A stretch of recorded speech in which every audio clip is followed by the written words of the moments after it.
This morning I woke up and everything was just like every day else. I have 2 alarm clocks on my bedside table. One rings at 7 o'clock, the other at 9 o'clock. In this way, I'm sure to get out of the bed at 8 o'clock. I had my usual breakfast. A 30-minute session on the toilet for the big one. Immediately after, I left my flat. When I was waiting for the lift, I realized that my pants were still dropped, so I put them on properly. Leaving my building, a homeless guy asked me if I had some money to eat. I replied that yes, I remembered to take the money for lunch, thank you, and I left. It was so kind of him to worry about my lunch. I walked to the tube station, where something very unusual happened. All the trains were on time. My train is never on time. Never. It's always 10 minutes late. So, I sat on a bench and waited for 10 minutes for my train. I had to wait 7 trains before mine. But I'm not like all the others, boarding trains that are not theirs. It's so rude and impolite. I finally reached the newspaper and sat down for my very productive day. It usually consists in watching cat videos on YouTube and messing up Wikipedia entries just for the fun of it. Unfortunately, my chief editor called me in his office. I hate that guy. We'll call him Frank for privacy reasons, even if his real name is Richard. He asked me to interview a physicist. Actually, he didn't ask me, since it was mandatory. Why should I interview a physicist? They are dressed in tracksuits and ask students to run and play sports.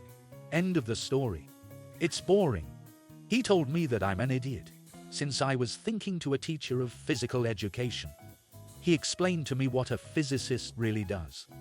Most boring job in the world, apparently. He told me I was going to interview a physicist named Albert Einstein. Never heard about him, but my editor said he's pretty famous. So I went to the meeting and Mr. Einstein was there, waiting for me since I was 2 hours late. I wanted to apologize, then I remembered that my editor said that Einstein's most important discovery is that time doesn't exist. So, I didn't apologize for being late.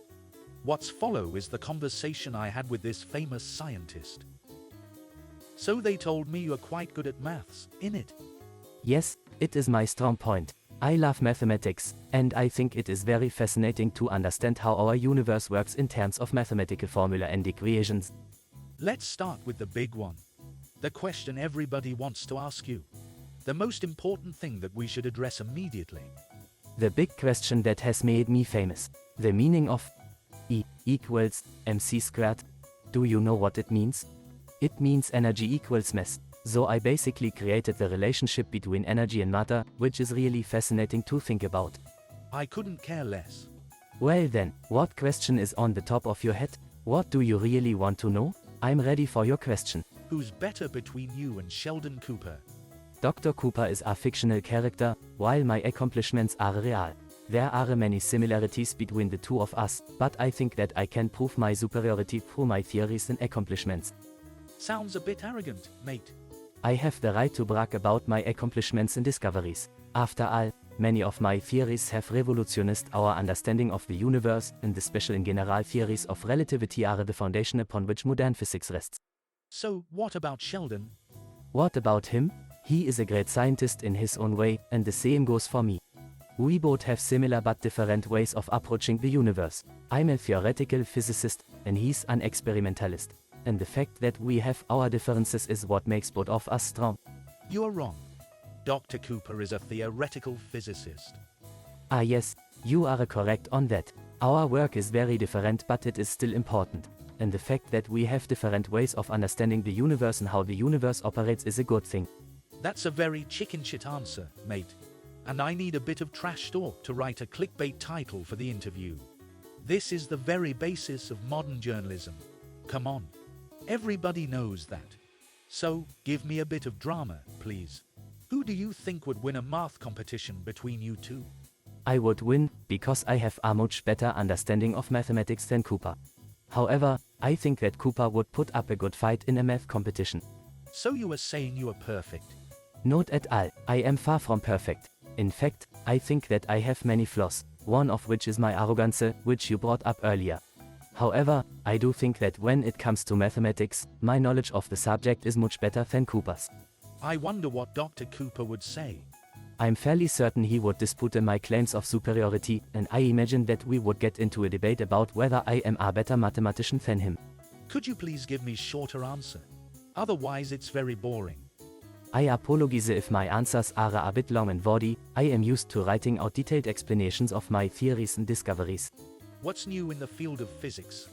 There is a lot of new research and theories being developed in physics right now.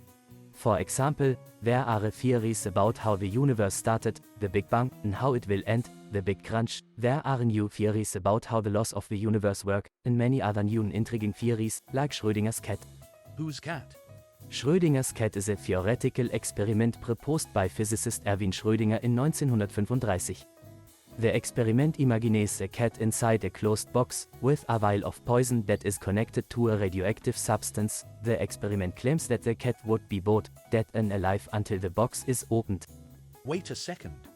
There's a cat in a box. That is correct, there is a cat in a box, along with a vial of poison and a radioactive substance. Well, let's take the polecat out. Or maybe I should say the purr cat. That would be one solution to the problem of Schrödinger's cat, and it would also potentially save the cat's life, depending on whether he is currently dead or alive. However, I think that there is also some value in thinking about the paradox that Schrödinger's cat represents, and how we can resolve the contradiction between the cat's dead and alive states. I think that there are many interesting and thought-provoking concepts in Schrödinger's cat. For example, the idea of quantum immortality and the role of human observation in our perception of the world, and it is worth considering these ideas in more detail. Pokitty. What's its name? The cat might, or might not, have a proper name at the same time. You don't know until you ask him. You mean ask Schrödinger or directly the cat? I'm poking fun at you, but Schrödinger's theory does make me wonder. Is the cat alive or dead? It is a very thought-provoking question. It is also a very tragic idea, in that the cat may be both dead and alive, and that its fate will depend on the actions of a human, so I think that it is worth considering the many philosophical and moral implications of Schrödinger's cat. Can we do something for the cat? The problem is that once you open the box you will either find a dead cat, or you will find a live cat. So no matter what you do, one of the two possibilities is guaranteed to happen when you open the box. So I don't think there is anything you can do to save the cat. What do you think? Is there anything you would do to save the cat? We should call an animal rights association. I think that is a great idea. I am a strong supporter of animal rights, and I think that animal rights groups would do a great job of advocating for the protection of Schrödinger's cat, and I would fully support their efforts to save the cat from its fate. You physicists are very cruel, experimenting on cats. I'm so upset. Can we talk about something different?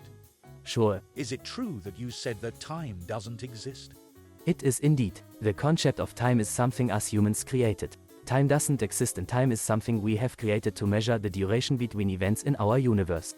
Time is a human concept that is not real or physically concrete, but we feel it because our brain created a way to understand time because we need to know if an event occurred within the past, present, or future. So time is something that is only perceived in our head. If time doesn't exist, how do you calculate extra time in a football match? Well, time does exist in the sense of how we view the world. So while time itself does not exist, we have created a way to measure length and duration of events through our perception of time. That's the first application of a scientific discovery to something that actually matters. A football field is only a certain length, and the extra time that is added in a football match is the length of time the ball is out of bounds. It is determined by looking at how much time the ball was not in play.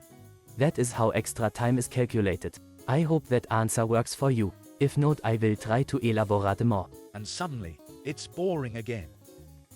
I need to ask you something very technical to address one of the most challenging questions of our contemporary world. Sure, tell me. Are there more stars in the universe or more models on OnlyFans?